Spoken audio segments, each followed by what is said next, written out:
Yours to melt by Rimu-Chi == Rimuru's POV == It had been a month. Just over 4 weeks and a handful of days, since I, Rimuru Tempest, with more titles than I cared to count, had taken up the ridiculous, chaotic, humbling role of teacher at the Freedom Academy in Ingrasia. And somehow, miraculously, I hadn't died. No, instead, I had come to care for 5 little lives more deeply than I ever expected. Kenya's arrogant shouting had mellowed into boyish enthusiasm, Giles' wary glances had softened into measured respect, Ryota's silence began to hold warmth, Alice started holding my sleeve like an affectionate little sister, and Chloe smiled at me now. Those mysterious eyes of hers always full of something older, something watching, but softer whenever they met mine. They trusted me, and in truth, I hadn't expected that to matter. I told myself it was duty. Just fulfilling Shizu-san's wish. But somewhere along the way, their laughter, their tears, their burning questions and fearless magic flares, they'd become my world. So today, I brought them out. We were perched atop a verdant hill overlooking the western expanse of Ingrasia's forest border.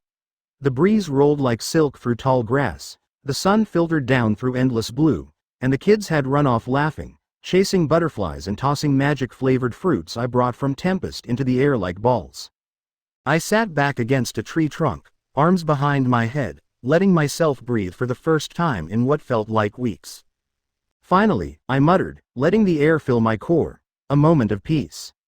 Master, you have spoken that phrase 23 times in the past month. Each instance was immediately followed by combat or severe emotional upheaval. That's ominous. Statistical projection indicates a 94.3% chance of imminent disruption. You really are cursed. Incorrect. I am your unique skill, great sage. Optimized for pattern recognition, not divine mischief. I closed my eyes and exhaled. The sun was warm. The wind was sweet. The kids were safe. And for now, that was enough. Except it wasn't. A crack split the sky. A screech, a beast's roar, tore through the horizon like jagged thunder. My eyes snapped open. Above the distant city walls of Ingrasia, a black shape spiraled in the sky. Lesser dragon, I muttered. Heading for the city at that speed if it breathes fire. Projected casualties. High. Estimated impact in 112 seconds. I rose to my feet. The kids were still playing, no time. I slipped into my combat form instantly, my slime body morphing into my preferred humanoid shape, cloak billowing, magicules coiling around my body like a second skin. Great Sage, intercept path. Engage offensive. Activating magic barrier. Calculating trajectory. Target locked. Ready to engage. I flew. The air cracked behind me. Within seconds, I intercepted the beast, a winged serpent with glistening obsidian scales, eyes bloodshot with rage, its claws searing red from overdrawn magicules. It roared. I raised a hand. Hell flare. Black fire erupted from the air around me. The beast howled, struggling against the rising inferno, only for its wings to dissolve mid-beat. It spiraled downward, crashing into the empty plains just before the city. I landed beside its scorched carcass. It wasn't dead, but unconscious. I bound it with shadow threads just to be safe. Target neutralized. Minimal destruction. Well done, Master. Thanks. Brilliant. Absolutely brilliant. I turned to see a round man with a curled mustache and overly ornate robes clapping his hands, his entourage of finely dressed merchants behind him. You are Rimuru Tempest, yes? I heard about you lot, he asked with a dramatic bow. I am Mjalmile, humble merchant and trader extraordinaire. I must say, your timing is impeccable. Might I offer a reward? I scratched my cheek. Not necessary, nonsense. As fate would have it, I am hosting a banquet at my mansion just outside Ingrasia. Please, bring your adorable little students. I insist. And somehow, that's how I found myself sitting on a velvet couch in a chandelier-lit hall, sipping nectar tea while the kids devoured cakes and spun stories with Mjalmile's maids. And then, as if fate hadn't had enough fun yet, she walked in. An elf woman. The same one I met in Dwargan's night parlor. The one who looked through the veil of destiny and whispered that I would meet her. My destined one. She smiled. Ah, we meet again, Lord Rimuru. I froze. Analyzing flow of fate, Anomaly detected. Interference patterns match previous reading from Dwargon. I breathe. What are you doing here? And just like that, I knew. The key to saving the children lay there. A few days later, we were standing at the mouth of the ancient labyrinth, twisting stone passages, eternal fog, the air heavy with primordial mana. It was there we met Ramirez. A tiny, winged girl with golden hair, oversized boots, and an ego so large it could blot out the sun. I am Ramirez, one of the 10 great demon lords. She squeaked, hands on her hips. Tremble before my power. I had doubts. She is, in fact, one of the oldest spirits in this world. True identity, Spirit Queen. Okay then. I swallowed that. Ramirez insisted on testing us, but when I accidentally destroyed her giant stone golem with a tiny hell flare, she cried for 10 minutes and demanded a new one. So I promised her a better golem. In exchange, she let the children undergo the ritual. It worked. Kenya, Alice, each summoned high-level elemental spirits. Guile and Ryota couldn't. So I used Predator and Great Sage to create spiritual vessels for them. Then Chloe summoned something else. Something ancient. Something wrong. The moment it descended, the labyrinth trembled. Ramirez screamed. What is that? It's not a spirit. That's a piece of time. But Chloe was unharmed, smiling, calm, so I let it go. Because she was okay. I knew the danger. I felt it ripple through the core of the world, but still. She was okay. Afterward, I fulfilled my promise to Ramirez. I summoned a greater demon, gave it a doll vessel, and named her Beretta. She bowed to me with elegant grace, eyes glowing with infernal wisdom, and I tasked her to protect Ramirez. She agreed. And now the kids were safe. Ramirez munched on cookies beside me like a squirrel. The kids played with their spirits in the distance. The air was warm. My core was calm. Hey, Great Sage, I whispered in my heart. Yes, Master? We did it, didn't we? Affirmative. The children's deaths have been prevented. Stabilization complete. I can finally go back to Shizu. I can tell her it's okay now. Correct. Her wish has been fulfilled. I leaned back against the cold wall of the labyrinth, watching the kids laugh. For once, I could rest. Even just a little. It all began with a whisper. No, not even a whisper, but a subtle shift in the equilibrium, a hairline fracture in the stillness of the labyrinth's mystical atmosphere, like the ripple of a feather brushing the surface of a lake. But it was enough. Enough to make her speak. Warning. Detection of anomalous energy signature. Unclassified. Classification. Unknown. Origin. Same as unique skill. Stella. But exponentially greater in magnitude. Estimated power output. 100 times current capacity of master. Immediate attention advised. Wah. Hold on. What did you just say? I blinked, the warm afterglow of the kids' laughter fading like candlelight as the weight of that revelation pressed against my skull like thunder before a storm. I sat upright, barely noticing Ramirez crunching happily on the last cookie beside me, her tiny wings flapping unconsciously with every bite. Great Sage, repeat that. Did you say Stella? My skill. But stronger? Affirmative. Unique signal resonant with Stella, identified within the lowest strata of this labyrinth. Estimated depth, currently inaccessible via mapped corridors. Hypothesis. Hidden chamber exists. Risk level. Unquantifiable. Urgent inquiry required. My mind raced faster than Veldora's boasting monologues. Something with my signature, my essence. But even stronger. Buried beneath our feet. That couldn't be a coincidence, and it wasn't something I could ignore. I turned to Ramirez, the tiny self-proclaimed demon lord who still had crumbs dusted across her lips. Hey, Ramirez. Just a quick question. Is there anything sealed deep beneath this labyrinth? Something powerful? Something that maybe even you don't want others to find? She froze, mid-lick of her fingers, wings stiffening like a bird in alarm. Her golden eyes went wide, then wider, as if I'd spoken the unspeakable. What? How do you? No one's ever noticed that before, she gasped, lifting herself into the air in panicked spirals. That's supposed to be my ultimate secret. Not even Guy Crimson or Luminous knows. Even Milam doesn't know. Bingo.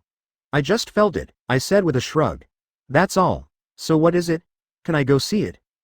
No. She shouted, arms crossed, wings fluttering in a frantic pattern. Absolutely not. That thing. No cookies, no bribes, nothing's gonna change my mind. What if I made you an honorary citizen of Tempest? I offered, coolly examining my fingernails. You'll get all the cookies, cakes, pudding, and sweets your greedy little heart desires. Whenever you want. And I'll even let you build a cookie castle in the Jura forest. Ramirez froze mid-flap. Her pupils turned into stars. You mean it? Unlimited cookies? Yup. Her expression twisted from suspicion into childlike elation in an instant. Why, you got a deal, but only if you swear never to tell anyone, not even your best friend that Milam. Deal. She turned to Beretta, who had just been polishing the ceremonial golem staff. Beretta. Look after the kids while I take Rimuru somewhere.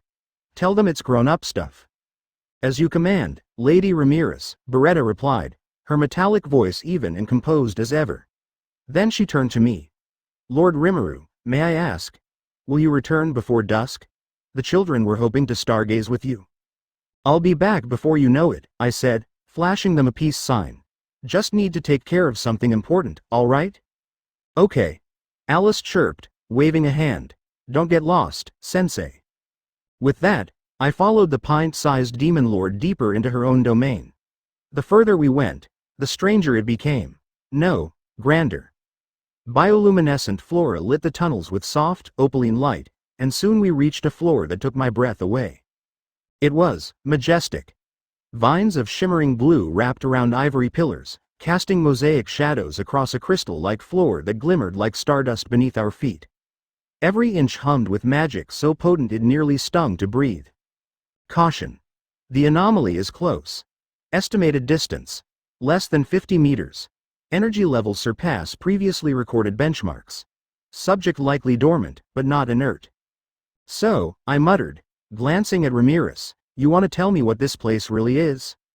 She landed on my shoulder with surprising solemnity. This is something only I know. Not Milam, no one. And you? You're the first person in 2,000 years to step foot here. So you have to keep it secret. Promise me, Rimuru. I nodded, my voice low. You have my word. Ramirez pressed a hand to a seemingly blank wall. Ancient runes sparked into light, spinning in arcane circles before vanishing like mist.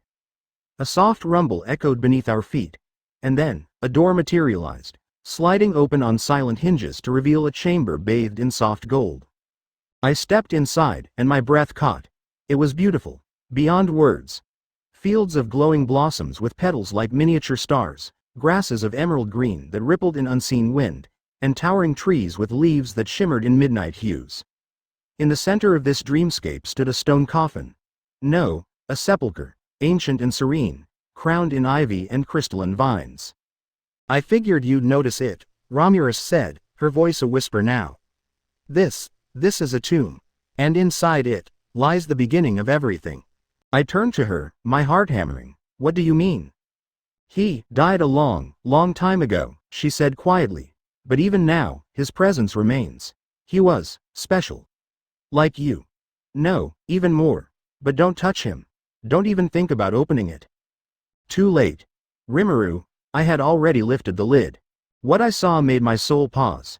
Inside lay a figure so beautiful, so strange, that the very air seemed to still in reverence. Long hair of obsidian, threaded with shimmering stars like fragments of the night sky. Pale skin like carved alabaster, and twin black horns curling gracefully from his skull. A being that looked human, but undeniably not. Who is this? I asked softly, awed.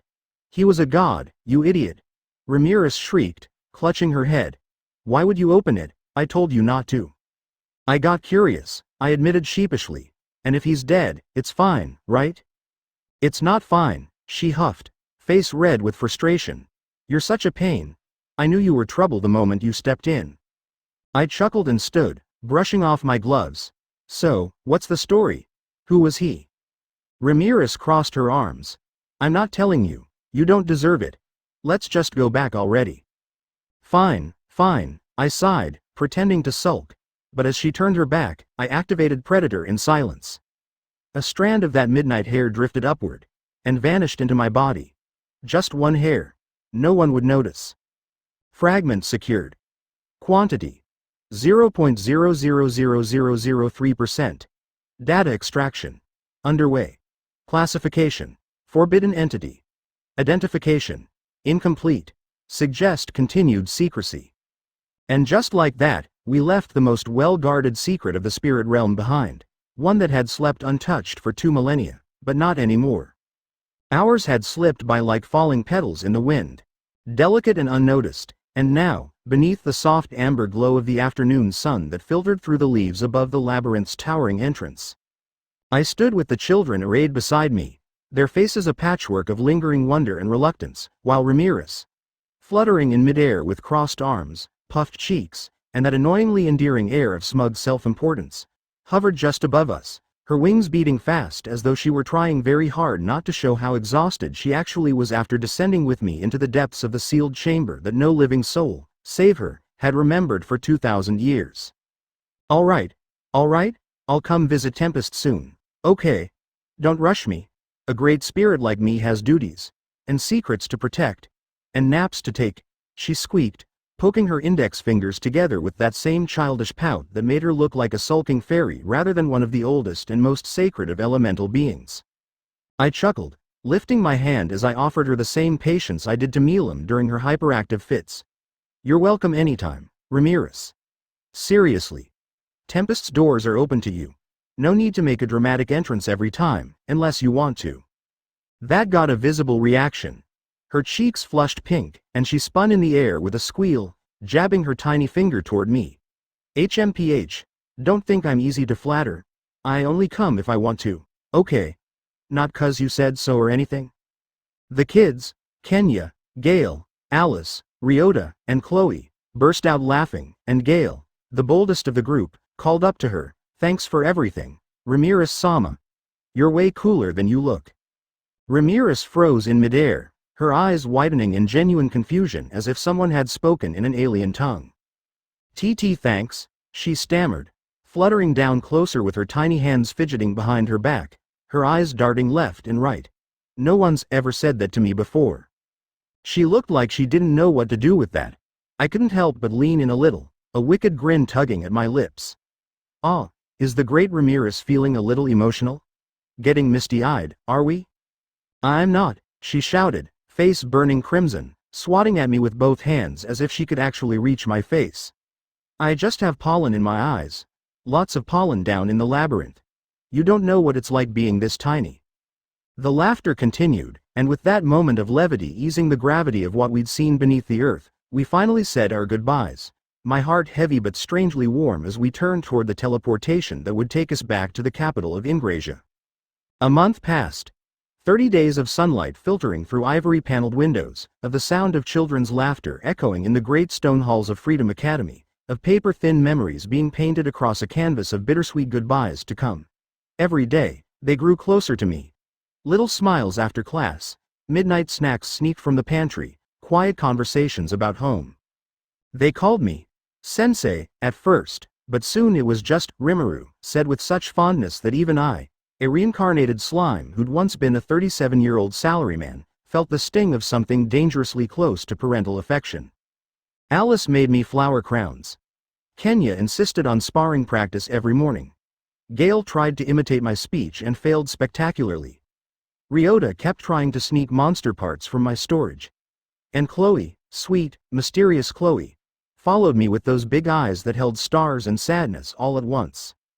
I didn't want to leave, but I had to. So now, I stood at the front gates of the city of Ingrasia, the wind brushing through my silver-blue hair like a whisper of farewell, while Yuki and the children gathered before me in a tight little group, 5 small hearts that had no idea just how much they had started to mean to me. Time to go, I said softly, placing a hand atop Chloe's head. You've all grown so much, Shizu would have been proud. I am. Chloe trembled under my touch, her lips tightening into a thin line, and tears welled in her eyes like morning dew. Don't go, she whispered, barely audible. My heart clenched, but I smiled, holding up my hand, and in it, a familiar relic, one I'd created through my unique skill, a perfect replica of Shizu's mask. This is my promise, I said, kneeling and tying the mask around her neck. I'll come back for you. And when I do, I'll bring you all to Tempest. A place where you can smile without fear. Her eyes went wide as she clutched the mask to her chest, and the others immediately cried out in jealous chorus. Why does Chloe get the mask? I want one too. That's not fair, I laughed, standing and tousling their hair one by one. You'll all get something, I promise. Yuki, ever the composed one, finally stepped forward. Let him go, kids.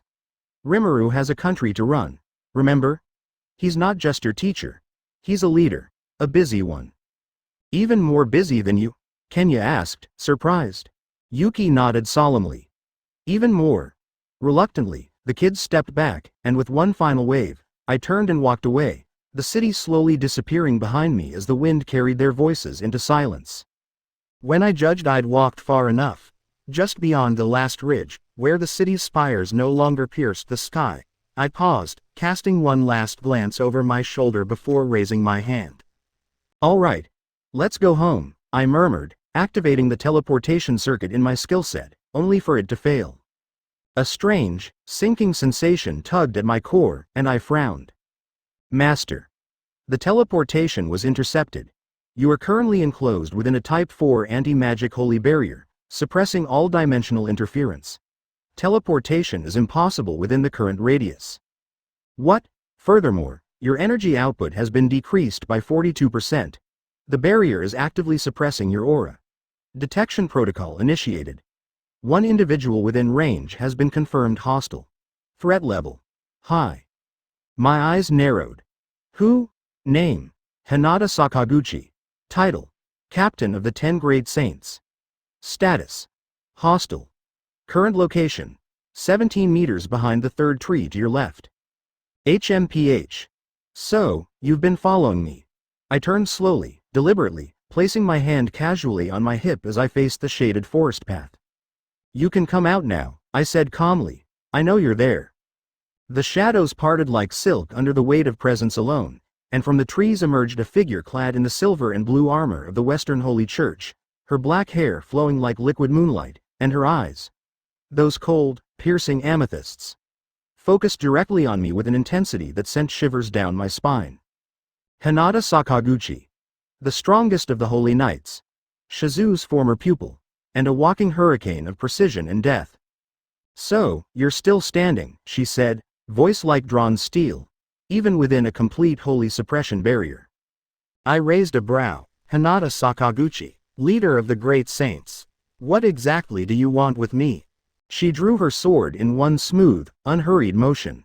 You'll find out soon enough, she said. Not that it matters, you're going to die anyway. What do you mean, I'm going to die? The words came from my mouth slowly, not in disbelief but in a hollow sort of curiosity, as if I needed to hear the absurdity of it out loud to believe this moment wasn't some warped illusion. Even with the holy barrier distorting the mana around me like a curtain of smothering light, even with the weight of Hinata's killing intent pressing against my skin like invisible needles, I couldn't shake the gnawing feeling that this was all a catastrophic misunderstanding. But Hinata Sakaguchi, blade now fully unsheathed and eyes void of warmth, answered with a certainty that only someone utterly convinced of their justice could muster. Because I'm going to kill you, she said, her voice cold as winter steel drawn over a tombstone. For what you did to Shizu-sensei. Shizu? You mean, Shizu-san? I asked, blinking slowly, feeling a knot twist deep inside my chest, not of fear, but of something far more brittle and cruel. I didn't do anything to her. She's in Tempest, alive. It came out softly, instinctively, as if the words themselves could stitch shut the open wound-bleeding misunderstanding between us. But Hinata's eyes narrowed, and her knuckles whitened against the grip of her sacred sword. You liar. And just like that, the wind stilled. The silence between us deepened, not the calm of peace, but the vacuum before a storm. You used Shizu-sensei's kindness against her, she said, taking a step forward, her voice rising in fury. You devoured her, didn't you? You wore her face like a mask and dared to speak her name as if it belonged to you. I clenched my jaw. That's not, I didn't, you faked it? You say she's alive? Her voice broke like shattered glass, filled with raw grief. How dare you disgrace her memory with such a lie? I took a deep breath, grounding myself in the weight of the truth I knew. She is alive, I said. Maybe not in the way you remember. But she's at peace. I carry her will, her regret, and her wish for the children. If you want proof, then come to Tempest. See it for yourself. But she didn't listen. Of course she didn't. The moment I said her name, the moment I said alive, I saw it in her eyes. The line had been crossed, the veil of reason torn apart by grief and fury too deep to be swayed by words. She moved. Fast. No warning, no chant, no signal. Just pure speed. She lunged forward like a thunderbolt wreathed in holy flame, her sacred blade descending in an arc so precise that even with my hyper-accelerated perception, I felt the air part around its edge like silk. I dodged. Barely, her blade grazing my shoulder, slicing through the edge of my robe and parting the air with a crack of spiritual pressure. She was strong. Ridiculously so. Each strike was a hymn of destruction honed over decades of training. Her attacks weren't just powerful, they were purposeful. Measured. Every slash aimed not to maim but to kill. Damn it. She's serious. I blocked the next strike with my arm, reinforcing it with magicules, but even then, the impact reverberated through my frame like I'd been struck by lightning. Analysis complete. Confirmed. Skill, disintegration blade, detected. Holy elemental property confirmed. Calculating optimal defense route. Estimating survival rate at current resistance. 36%. Gay. That low, huh? Correction. Activating skill adaptation protocol. Initiating, holy barrier countermeasure. Analyzing spell structure, adapting, success. Resistance to holy energy. Acquired. Resistance to holy attack. Acquired. Skill upgraded. Master is now immune to barrier suppression effects. I felt it in a rush. The pressure eased, like I'd taken a deep breath after drowning. The choking stranglehold of the holy magic around me began to crack and disintegrate into harmless light. My energy flow normalized. My reaction time sharpened. Everything that had been dulled suddenly surged to life. Now that's better. I smirked, catching Hinata's next blow with my bare hand, stopping it cold mid-swing. Her eyes widened for the briefest instant. You're still moving under the barrier? I couldn't resist. Oh, that old thing? I said with a grin, tossing her back a few feet effortlessly. Yeah. Turns out those don't really work on me anymore.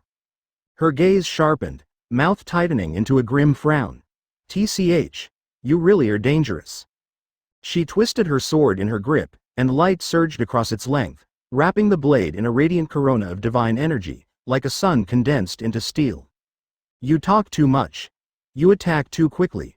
I slid my hand toward my hip, fingers brushing against the smooth black sheath of my newly crafted sword. One made by Kurobe, forged from dragonite and imbued with my own magic. A blade forged not for conquest, but for protection. With a single motion, I drew it. The ring of metal echoed through the grove, and in that moment, time froze between us. Two blades drawn, two ideals clashing in the silent space between heartbeats. She charged first, a blur of light. I met her, steel against steel. The shockwave from our collision cracked the earth beneath our feet and scattered the trees around us in a storm of leaves and dirt. She came at me from above, spinning her blade into a downward arc laced with purification. I blocked, parried, retaliated. Our swords clashed again and again, sparks flying in every direction. She moved with the precision of a saint and the fury of an avenger, but I matched her, my instincts honed through my evolution, with forces beyond mortal comprehension. And yet, I didn't want to hurt her. Every time I struck, it was with the flat of the blade. Every counter aimed to disarm, not destroy, because I could see it in her eyes. She wasn't fighting for glory, or vengeance, or pride. She was fighting for her.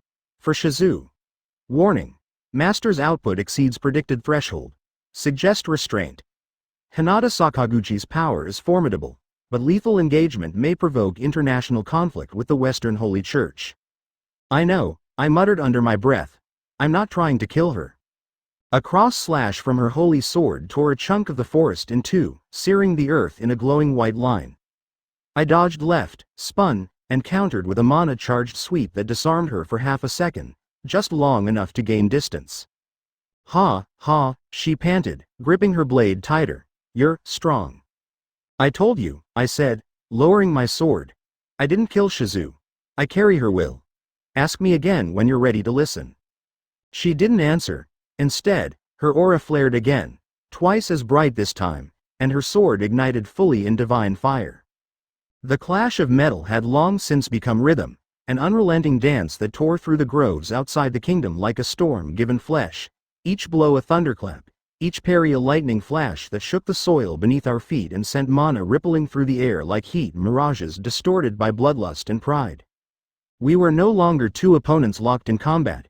We had become forces of nature, ideals weaponized and hurled against each other in the hope that one would shatter, or yield, or die. And yet I still couldn't understand why she wouldn't listen.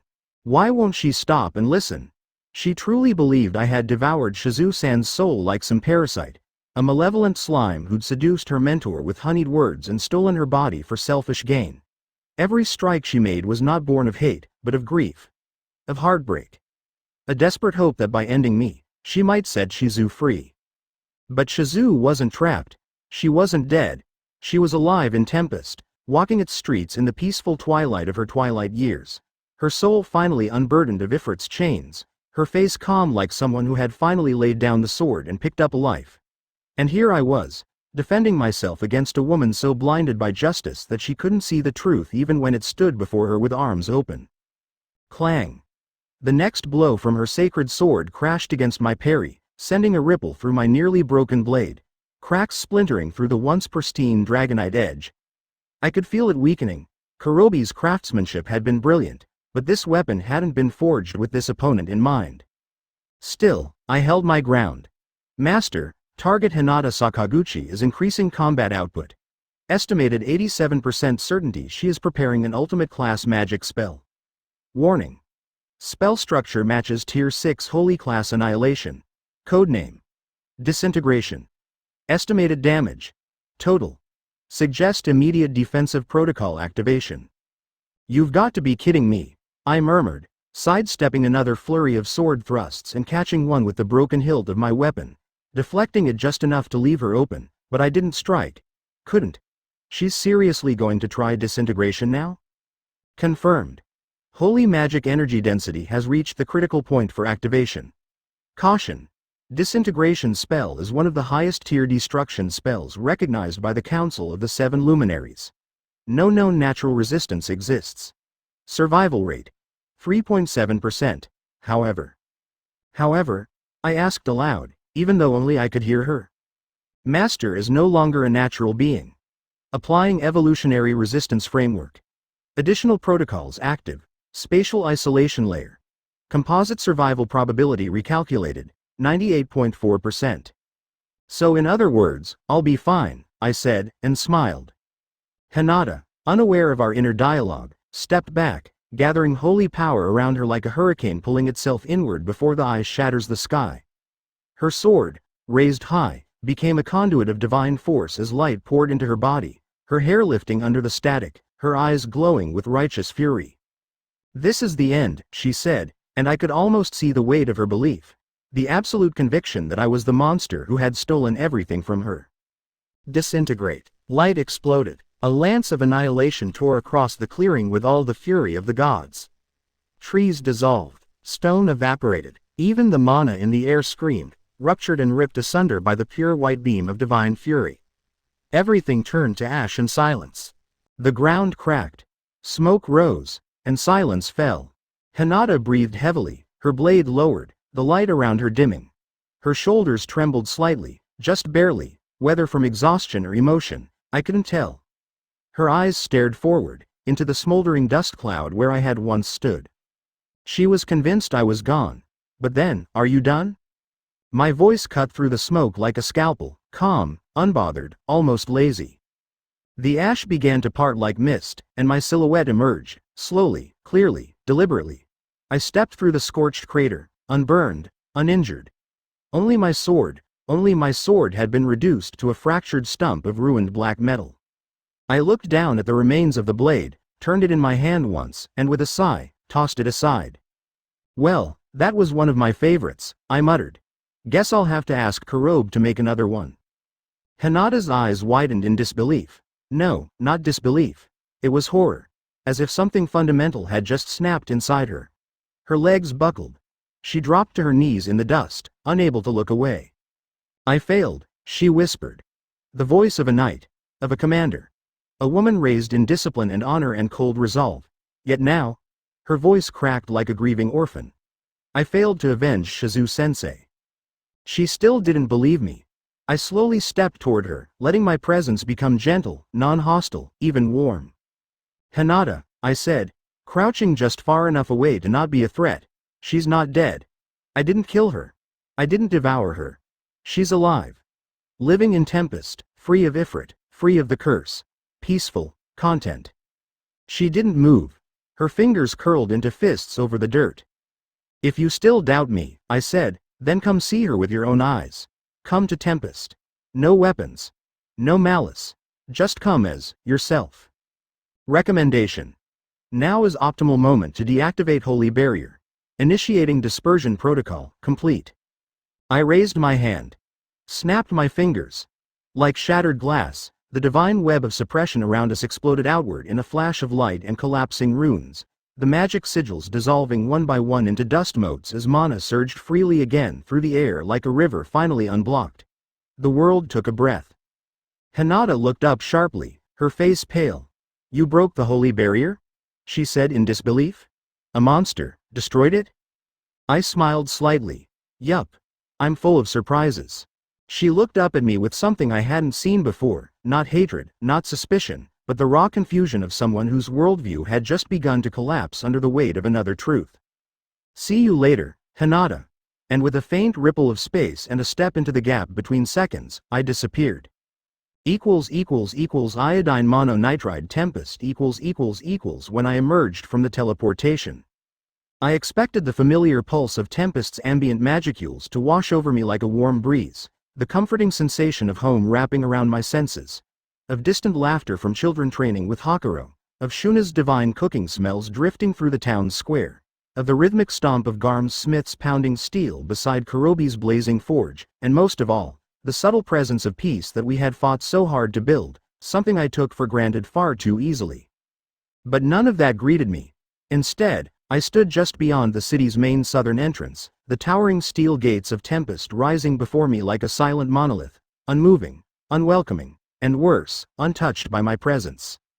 The sky overhead had dimmed unnaturally, as if veiled in a curtain of ash, clouds churning with an ominous stillness, and far in the distance, above the distant rooftops of Rimuru City, I could see it.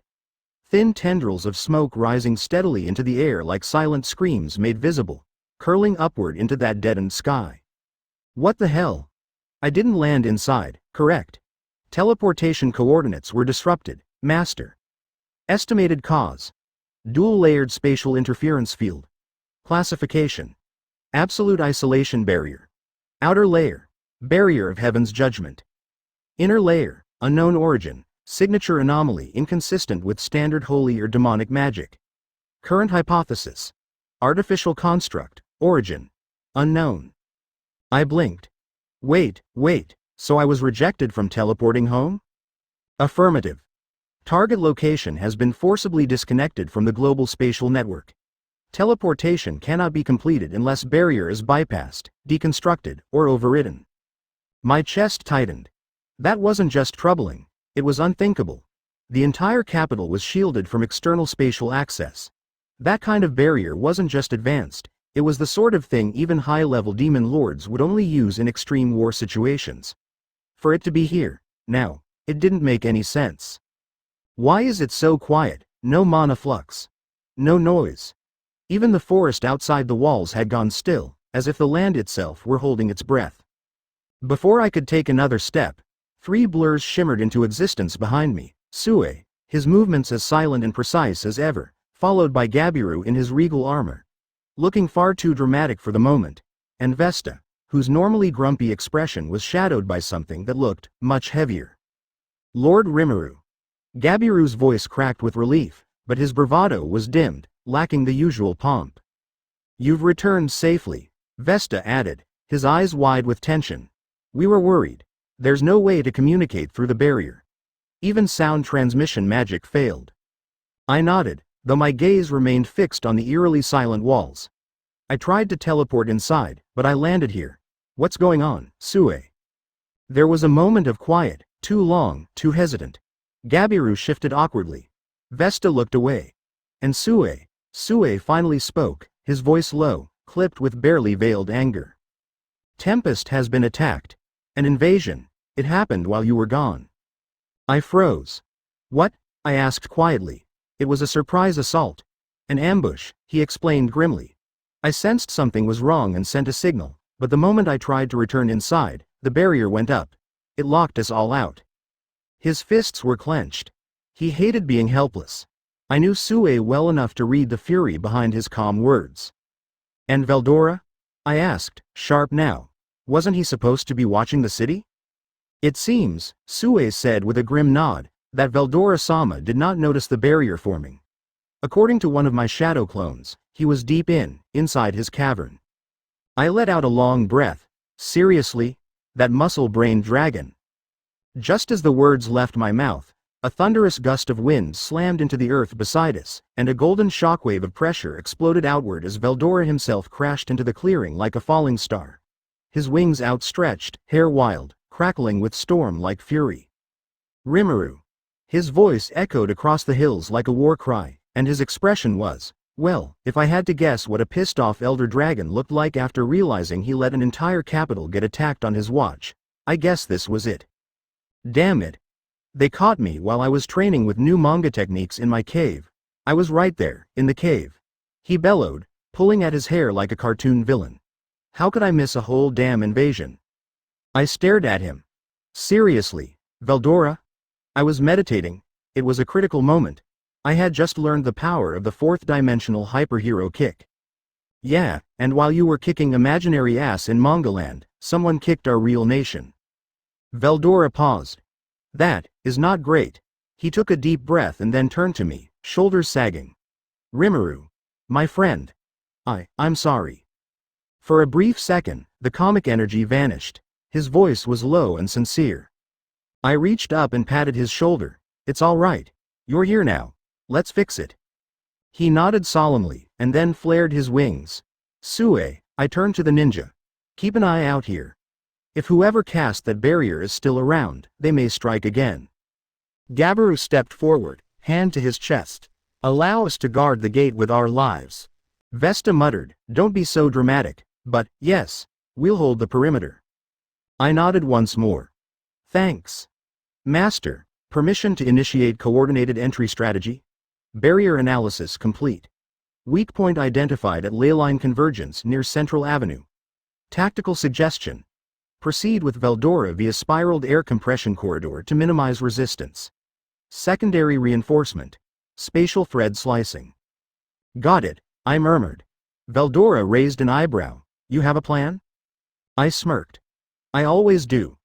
Channeling magicules into my hands, I reached toward the barrier, and just like Sage said, found the micro gap in its interwoven lattice, a pinprick opening in the otherwise seamless fortress of energy. With a flick of my fingers and a ripple of force, I expanded it just wide enough for two dragon-class beings to pass.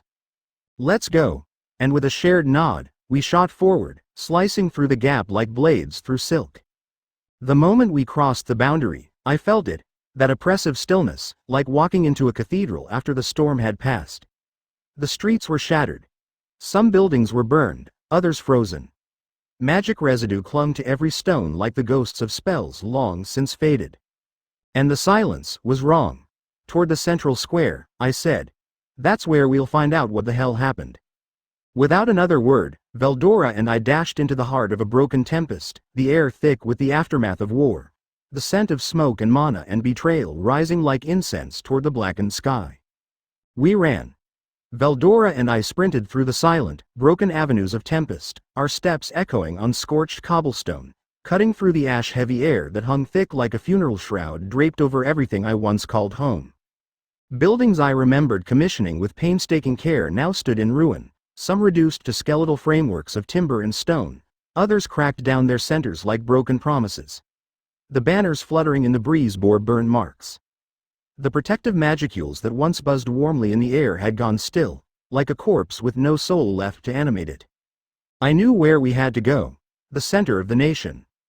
The plaza that served as Tempest's beating heart, where our festivals were held, where Xian used to drag me for tastings of her inedible cooking, where children danced, merchants shouted joyfully, and the people of our monstrous paradise lived as freely as any kingdom ever had. But the moment we arrived, we saw them, a crowd. Dozens, maybe hundreds, of citizens gathered, forming a dense, unmoving wall of bodies that circled a central point we couldn't yet see, like mourners at a grave, or survivors of some unspeakable catastrophe. Their shoulders were hunched. Some were shaking. Others stood rigid, as if in shock, eyes locked forward at whatever lay beyond their line of sight.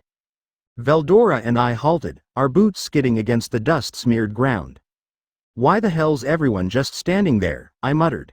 Then, from the left, a flash of movement. Rimu. His body was dented and bloodstained, his normally regal posture now slouched with exhaustion. Yet the moment he spotted me, his face cracked, not with a smile, not even with tears, but with relief so overwhelming it looked painful. "Lord Rimuru. Lord Veldora." He ran up and fell to one knee with a force that made the stone tremble. "You've returned, thank the heavens." I reached out and placed a hand on his shoulder, not out of ceremony, but instinct. "We're here." "What happened?" My voice was level, but inside I was already unraveling. Rimu didn't answer. His eyes, those proud, devoted eyes, just flicked toward the crowd behind him, then lowered in shame. "Rimu," I said again, more firmly, "why the hell is everyone standing here? What are they looking at?" Still, silence. "Master, his mental state suggests trauma. Heart rate elevated. Cortisol levels high. Language capacity impaired. He may be unwilling to verbalize trauma-induced memory fragments." Of course. Of packing course. Before I could press again, a deeper voice cut through the stillness behind me. "Rimuru-sama. Veldora-sama, you're both safe." I turned. Benimaru stood there, back stiff and eyes dim, flanked by Geld, whose left pauldron had been shattered, and behind them, Yum and Grucius lay unconscious, slumped between their arms like broken dolls, while a young girl with vibrant green hair, taller than a sword's length, hovered near them, her expression aged beyond her years. Her aura. It felt like the spirits of the forest clinging to her skin. What happened to them?" I asked. Benimaru exhaled harshly. "They fought. They held the front lines, but we can talk about it later, Lord Rimuru. First, we must convene. There is something we need to discuss in private." Gald nodded gravely. "Now that you're here, decisions must be made, quickly. No more delay." I knew what they were doing. They were trying to shield me. Trying to steer me away from whatever was behind that crowd, as if I couldn't handle it. As if I couldn't take responsibility for whatever the hell had gone wrong. "Everyone's trying not to let me look. You're all standing between me and something," I said quietly. "Why?" Benimaru's face didn't flinch. Neither did Rimu's, but I saw the twitch of guilt in Geld's eyes. The faint trembling in his hand. "Step aside." "My lord, perhaps," Rimu began. I said. I growled, my voice colder than a frozen blade. "Get the pack out of the way." Still, hesitation. "Now." The air around me cracked with my rising aura. Magicules surged like a black tide, twisting the dust at my feet into miniature cyclones. Rimu and Gald stumbled back involuntarily, forced aside by a presence they no longer recognized, by the wrath of a monster whose kingdom had been defiled. Veldora didn't speak. His eyes were narrowed now, lips pressed into a line, his fists clenched so tightly the joints had begun to crack. We walked through the parted crowd like death given form. And then I saw bodies. Dozens, maybe more. Some charred to the bone. Others frozen mid-scream, ice still clinging to their eyelids. Children, small and still, arms outstretched as if trying to protect others with their final breath. Mothers, embracing their little ones. Fathers, shielding their families. The old and the young. All lifeless. My steps faltered. Veldora let out a choked sound. "No," I whispered. No, master." Heart rate spike. "Please stabilize your emotional core. Breathing irregular. Mental feedback loop activating. Warning. Trauma-induced destabilization imminent." "Is this a joke?" I said aloud, but the words were hollow, dying before they even reached the ash-choked air. Is this some kind of nightmare? Veldora took a step back, his face pale, paler than I'd ever seen it, his shoulders trembling, jaw clenched so tightly he couldn't speak. The mighty storm dragon. The arrogant, blustering idiot who feared nothing, not even demon lords or gods, was looking like he wanted to vomit. No one's saying anything, I said. No one's telling me anything. Master. Do you wish to initiate memory trace reconstruction from environmental mana residue? Estimated accuracy. 68%. Warning. Viewing may induce psychological shock. Not yet, I whispered. My voice broke. I didn't even care who heard. I turned back toward the crowd, toward the people I trusted, the ones who'd sworn to defend this nation no matter the cost, and they all stood silent, eyes averted, lips sealed. And something inside me snapped. I took a deep breath and screamed. I ask you all, how the actual pack did this happen? My voice thundered across the plaza, shattering glass, rattling bones, rippling through the silent square like the roar of a god betrayed. But still, no one answered. Humans did this, Benimaru said at last, his voice as flat as stone, but within his scarlet eyes, I saw the flicker of fury, of helplessness swallowed down too many times to count. The attack, it wasn't random. It was an ambush, a coordinated slaughter. By the time your return was confirmed, my lord, the battle had already begun. They struck when we were weakest. When we didn't even know we were weak. My brows twitched, and something in my gut twisted into a knot of cold fire. Weak? I echoed, my voice dangerously quiet. Tempest was never weak, Benimaru. What do you mean? Benimaru's gaze darkened, because of the barrier. My blood froze. I turned, slowly. Barrier. Master, external barrier detected during previous re-entry. Composition. Anti-magic field paired with holy energy interference. Likely designed to suppress monster-type entities. Target classification. High threat. Efficiency. 74.3%. Who the pack, I said through gritted teeth, put a barrier over my nation? Benimaru didn't answer at first, then he pointed. At the green-haired girl. She stood small and silent beside the unconscious Hume and Grucius, her expression unreadable beneath the tangled strands of leaf-colored hair that framed her face. She looked like she wanted to vanish into the ground. Her name is Majoran, Benimaru said. A friend of Hume and Grucius, but she was the one who deployed the barrier. I stared at her. No, I looked through her, and then I took a step forward. You, I said, voice like winter steel. You're the reason Tempest fell into this packing nightmare. She didn't speak.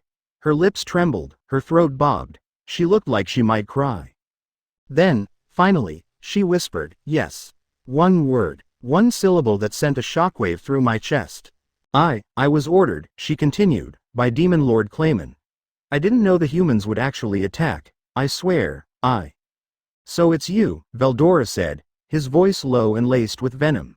You and your disgusting master, Clayman. His fists shook. You little worm, you thought playing puppet to some sadistic little bastard made you untouchable. You're just a goddamn pawn, and you still packed everything up. Do you have any clue what you've done? His roar echoed across the plaza like a hurricane of rage. Why? I said, turning away from her. Why now?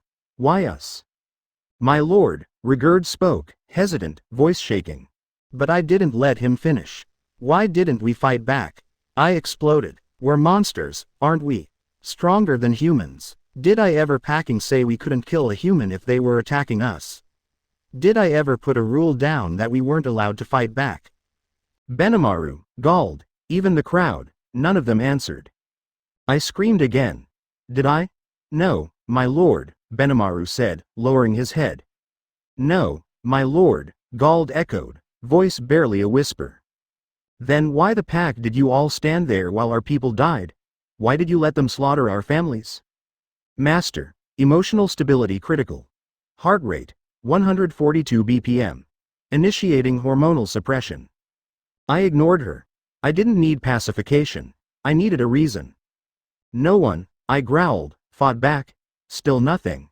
Veldora let out a deep, tremulous breath, and his voice shook with fury. We could have wiped them out. I fought Demon Lords Rimuru. And you're telling me this army of packing humans walked through this nation like it was a goddamn festival? Why didn't you unleash hell upon them? I turned slowly, letting my eyes drag across the stunned silence of the plaza. There's more, isn't there? I said, quieter now. This isn't everything. Silence answered me, until the crowd stirred. From the back, stepping forward like a whisper in the wind, came Shuna. Tears streamed down her cheeks. Her soft, kind face was etched with a grief so deep it looked like it had hollowed her out from within. Her pink kimono was singed at the edges, stained with ash and something darker. My lord, she said gently, voice cracking. There's something else, something you need to see. Benimaru stepped forward, silent, grim. He lowered Yum and Grucius to the ground, then moved past me. I didn't follow right away, until he stood before two forms. Covered in white sheets. Veldora and I moved to his side. Benimaru knelt and slowly, reverently, pulled the sheets away. The world stopped. Time stopped. There, lifeless beneath the white cloth, lay two women. One, with violet hair now dulled and tangled, a broken horn snapped at its base, a gaping wound cleaved across her stomach where her uniform used to be, Xian. And beside her, a body I had held once before, in a burning cave under a different sky. A black-haired woman. Her mask shattered into shards beside her. Her chest impaled by a blade, right where the heart once beat. Shizu. No one breathed. Xian, Shuna whispered, falling to her knees. Xian was trying to protect a child. And Shizu, I asked, but my voice was broken glass. She fought for us, Benimaru said. She alone killed more humans than any of us. She refused to retreat. She was overwhelmed by their numbers. My vision blurred. My hands trembled. My soul cracked. Master. Physical condition deteriorating. Emotional threshold exceeded. Bloodlust saturation approaching maximum limit. Shall I engage berserk inhibition? No, I let it burn. Veldora roared. No, no. His magic erupted around him like a hurricane. Lightning crackled across his shoulders. His golden eyes burned with wild fury. They die, they all die. My aura surged alongside his, more silent but more terrifying. A maelstrom of dark violet that twisted the air into chaos. The sky itself responded. Clouds darkening as if the heavens were mourning with me. Lord Rimuru. Lord Veldora. Rigurd's voice barely pierced the storm. But then, we stopped. I walked forward, knelt. I touched Shizu's cold fingers. Held her hand, and whispered, voice drenched in hatred like poison in honey. Who did this to us? Who invaded my home, my dream? Benimaru stood rigid, face stone. The kingdom of Falmouth, he said. Veldora growled. Then Falmouth will be ash. I looked at him. No, I said coldly. Not ash. Everyone stared. I stood. My aura flared with a new purpose. Not grief, not pain. Revenge. I'm going to destroy them, I said. Their armies, their capital, their nobles, their gods, everything. Rimuru. Veldora's voice was low. I turned to him. It's time, I said, voice devoid of mercy. Time to rampage. Gasps broke out among the crowd. Even Benimaru took a step back. For a moment, just a moment, I saw fear in their eyes. Not fthe diaresis ne grave my dot. But fme dot. And iwelcomedi dot.